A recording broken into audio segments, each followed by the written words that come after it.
Okay, going to be doing a video about the article by Donald Davidson, published in 1989, which is called The Coherence Theory of Truth and Knowledge. And it's in the Blackwell Epistemology Anthology that I always use to make these videos, well, most of them anyway. I don't have it in here with me, so sorry about that. So pretty much going to go over what goes on in that article.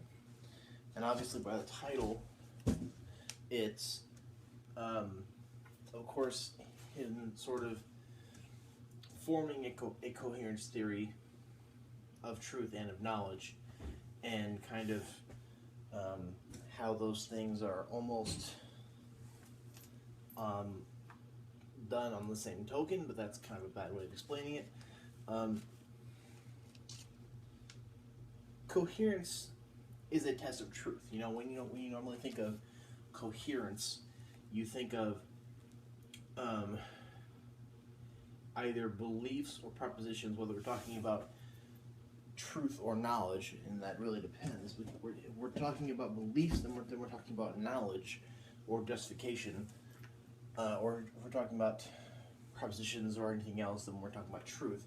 We can also talk about beliefs with respect to truth.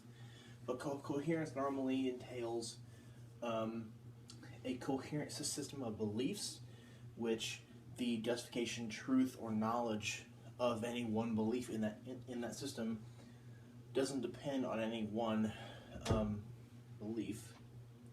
Doesn't depend on any single foundational belief, because there are no foundational beliefs, and the justification of one belief in such a system comes from the whole system being coherent. But according to Davidson, it's more than that. So, you know, it's coherence in that they all dovetail and they'll fit together nicely, and they all are consistent and they are coherent with each other. They stand in coherent and correct epistemic relation with each other, where it's not irresponsible to believe anything in that system or anything else. You know, within the system, basically everything, any belief or proposition is, you know, justified or true or knowledge, then that comes from the belief and how it stands in relation to the other beliefs or propositions in that system. So, according to Davidson, coherence is a test of truth, and which, that being a test of truth, directly connects coherence as a test of truth to epistemology. Now, he's talking about a coherence theory of truth and knowledge together, because talking about coherence as a test of truth brings the two together, because you can talk about there are metaphysicians and epistemologists who will talk about epistemology all the way over here, and talk about the theories of truth all the way over here. So that's just, you know, sometimes you don't always, you don't really always talk about theories of truth and epistemology on the same token. You don't always do that. But according to Davidson, beliefs cohering with many others is conferring of truth among other things. He's not like your typical coherence theorist who says that mere coherence is what gets you truth and justification and knowledge. It's coherence plus other things, which I will get to. But there are certain coherence theorists who do say that mere consistency and mere coherence lead to truth, which I would have to agree with Davidson and the infinitists and the correspondence theorists, that mere coherence doesn't really give you truth, because you could have a system of beliefs which basically talks about pink unicorns, or all these lofty things, that really don't exist in the real world. So he does in this article, he does use the word evidence. And one quote which I think is great, which I kind of put up top here: when meaning goes epistemological, truth and meaning are divorced. So he's kind of gonna go in sort of a Quinean way, like Willard Van Orman Quine, in sort of Quine's holistic way, but not quite. Quine's holism is similar, but yet different. Davidson is similar to Quine in all of this kind of stuff. When meaning goes epistemological, truth and meaning are divorced. They're similar in that. However, in the whole Quine-Duhem thesis of holism, when it comes to philosophy of science, he's not on the same boat. So we're talking about theories of truth, metaphysics, and also philosophy of science here. So beliefs cohering with many others leads to truth, among other things, and that gives you a reason to believe that they are true. That is what coherence does. Coherence tests truth. If beliefs or propositions in a system don't cohere, that is a way that you can catch things, and that is in a way not a verificationist system. It's almost like more of like a Popper like falsificationist system. And I'm kind of thinking about this in more of a philosophy of science kind of lens, and I shouldn't be. Well, I should be a little bit, but not entirely. But if I start talking about Popper and philosophy of science, I can go on for hours. So we'll just stop that and talk a little bit about it at the end. So coherence theory of truth. Can we have a coherence theory of truth without a coherence theory of knowledge? Meaning brings knowledge and truth together. So truth and knowledge are two things that can come together, given such this test. Coherence is a test that objective truth conditions are satisfied. Objective truth conditions are the key to meaning. See, he says objective. This doesn't mean he's going to advocate some sort of foundational beliefs. He is going to advocate a concept of evidence, but not really foundationalism or quite anything of that kind. So we kind of come to the question: is the thing that he's advocating, is it philosophical skepticism or is it external realism? Which is a good question. He advocates correspondence without confrontation, and he says, given the correct epistemology, we can all be realists. We can be realists in all departments. And this gets a little bit interesting. I love this article. Personally, I read it a long time ago, and I reread it to do a video on it, because it is quite interesting. It's just, I don't know, I'll kind of explain more of it later, but it's just, there's so much to talk about. I'm kind of stumbling over myself. Endless state descriptions would occur, not describing our world, given a correspondence with competition kind of thing. You would have endless state descriptions. If you want to know what state descriptions are, go see Carnap, Rudolf Carnap, that is. coherence has to do with beliefs.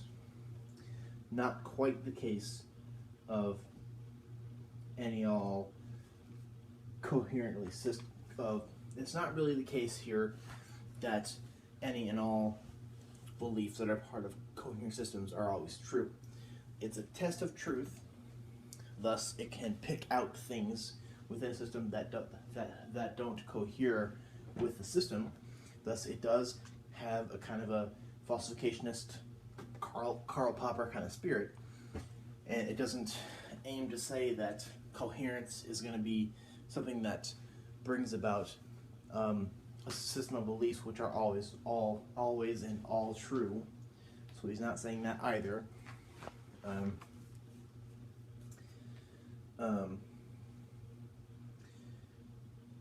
So beliefs are states of people with intentions or desires, and they have sense organs. And one big point here is, given what a belief is and all of these things, mere coherence does not confer truth. If you were going to argue that mere coherence confers truth, you could basically spend your whole life dealing with systems of beliefs that have nothing to do with the real world and have to do with many different lofty things.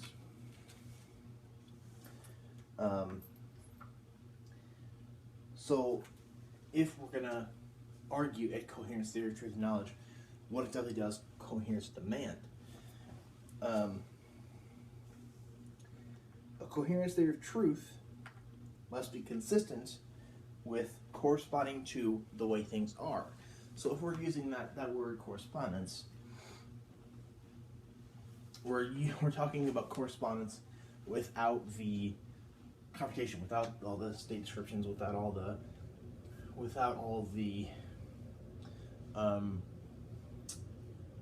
without making sure that everything is always true, making sure that everything corresponds, and thus doing all that horrible work of state descriptions and making sure that everything really does correspond, and thus having a correspondence with computation. He's kind of, in a way, he's kind of using coherence, but also making sure that we also have coherence, consistency, but also corresponding to the way things actually are. Thus, which thus prevents us from,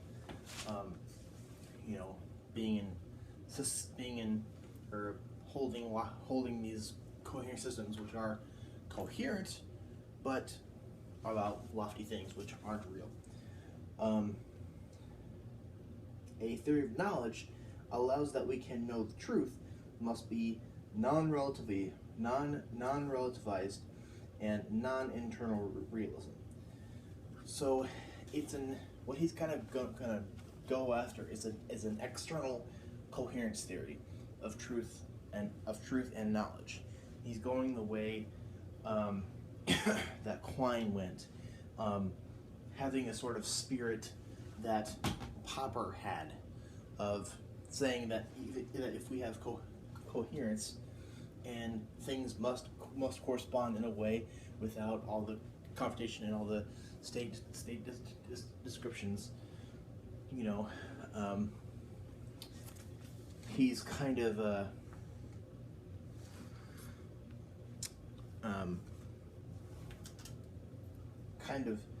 saying, he's kind of giving this a external theory of truth and an external coherentist theory of truth and knowledge. So the question is, how can coherence alone supply grounds for belief? How can coherence in a system give one reason to believe any one of those beliefs? And this kind of gives you to the question, is all this philosophical skepticism, or is it external realism? It's not skepticism, it is external realism with the coherence, with the mainly coherentist flavor. So you could say that coherence theory of truth must be consistent with corresponding to the way things actually are. So thus it does have to be in a way like Wittgenstein's picture, reaching up, towards the way towards reality. So you do have to have some of that going on. So the question is this closet foundationalism?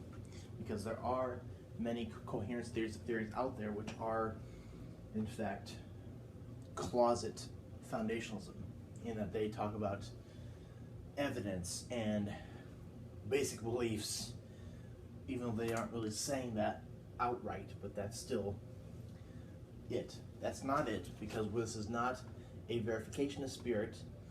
It's not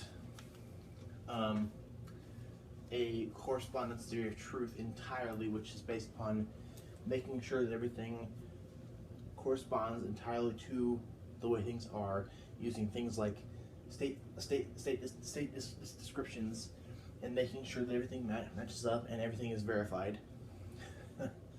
And I would say that coherence is a concept which is prior to correspondence. But correspondence is a necessary evil here, if you will. And another question is there a test other than coherence that doesn't go outside the system of beliefs and language? And as coherentists do, we look for tests outside the system. And Richard Rorty says that the answer to that question is no, that coherentists are not to look for tests outside of any system. And I would have to agree with him there. And if we were to go outside of one's coherent system, we would be trying to appeal to perception, intuition, sense organs, testimony,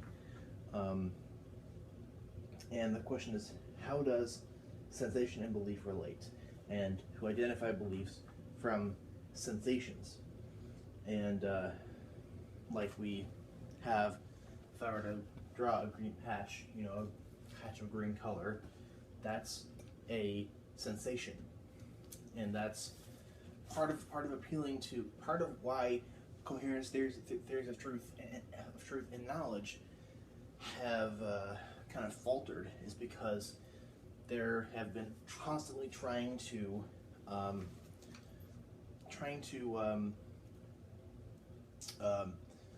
allow for outside influence, trying to allow for observation to be a part of all of this. And Lawrence Bonjour, with his book, The Structure of Empirical Knowledge, tried to actually do that by way of appealing to what is called a cognitively spontaneous belief.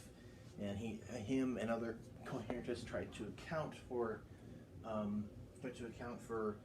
observation within a coherent theory of truth by using that and doing other maneuvers, trying to account for observation. According to Davidson and Rorty, we're not going to do that. We're not going to try to go outside our system, and we can still have correspondence without state descriptions and without computation. So the key is to reduce the gap between perception and judgment. This is a big point here. Nothing can count for reason for holding a belief except another belief. That's another big point. we cannot be wrong about how things appear to us to be, how can we actually be wrong? If things appear to us to be a certain way, that causes us to have beliefs. There's a causal relation between the perception and the beliefs that we have about the world. So that's kind of makes me think of Shallow Hal, when he kind of gets hypnotized, goes out with this girl thinking that this girl is like a 10, but turns out, to other people, she looks to them like a 3, in like the girl hotness scale, where in Hal's world, that girl is a 10 and looks really thin, while to others she's not thin at all and is like a 3. So does it matter to Hal what others think about this girl? And that is a stupid example, but the big point is, how can things be wrong? How can the way things appear to us, how can they be wrong? And the question is, they can't. And through that, they correspond to the way things actually are. And if one were to hallucinate and see pink unicorns, then that would be another big issue here, because to him, that's right, that's realist, that's real. But that's another thing that's beside the point. So we have to reduce the gap between perception and judgment. Judgment as in belief. And how can we be wrong about how things appear to us to be? And that's kind of can make this sort of seem like closet foundationalism, seem like basic beliefs and correspondence, but it's not. It's coherence theory with a level of correspondence to the way things appear to us. And there's no trying to match up testimony. There's no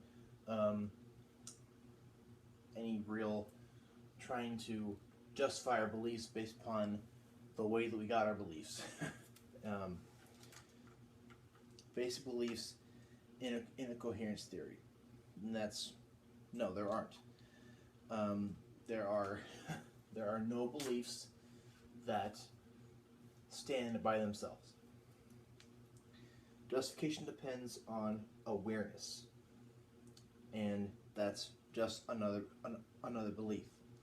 Does seeing green lights justify belief of the flashing green light? So, if you have a perception of a flashing green light, does that perception justify the belief of you having seen that flashing green light? And the real truth is no. I mean, there can be some justificatory conferring, but the verificationist spirit, people like Harnapp and Schlick and Ayer, was that you can justify all of your beliefs based on your perception, which is not true. You cannot justify indubitably and infallibly your belief that you saw a flashing green light because you had that perception. That is a causal relation and not a justificatory one. And the question about the perception of the flashing green light and the judgment of the flashing green light is, how does the sensation justify the belief? The relation between the sensation and the belief is not logical, and it is not justificatory. It is causal. So when you have a sensation of a flashing green light, causing you to have a belief that you saw a flashing green light is not a logical or epistemological relation. It is causal, and it is merely causal. When your perception and your sensation cause you to have a system of beliefs, nothing more. They don't do any logical or justificatory work. And the foundationalists and the correspondence theorists and the verificationists don't show how this causal relation confers justification. But Quine, talking about light rays and molecules, still say that we can have some sort of correspondence, but that's based upon falsified beliefs about the sensory world. And Quine talks about sources of information, which is according to Davidson is a difficult phrase. And Davidson brings up the idea of intermediaries, which is sensation and observation. This is a epistemological problem, and these intermediaries, you want to bridge the gap of those. You want to the truth is that if these intermediaries are scientific, if we're talking about Quine's source of information, the truth is that they don't confer justification. They cause one to have certain beliefs. However, they don't confer justification. So Davidson's goal is to show that we must bridge the gap between perception and judgment, because there's nothing in between that is logical or epistemic that can justify the resulting judgments.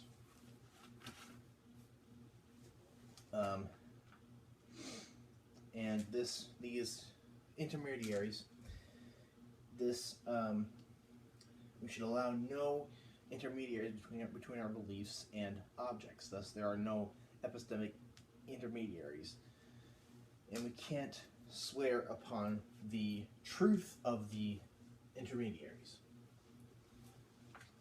and we can't swear upon their truthfulness.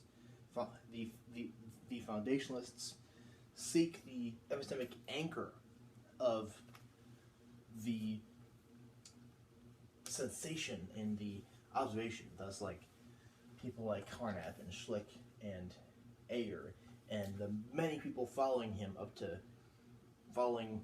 Davidson up to 89, and Davidson is not one of them. I wasn't meaning to say that. Davidson up to 89, and Davidson is not one of them. I wasn't meaning to say that. The foundationalists seek that epistemic anchor, while coherentists don't look for the source of justification outside of the system, and that can be similar. This is very similar to Quine. Similar to Quine's web of belief. It's not like Quine's web of belief, but it's kind of similar.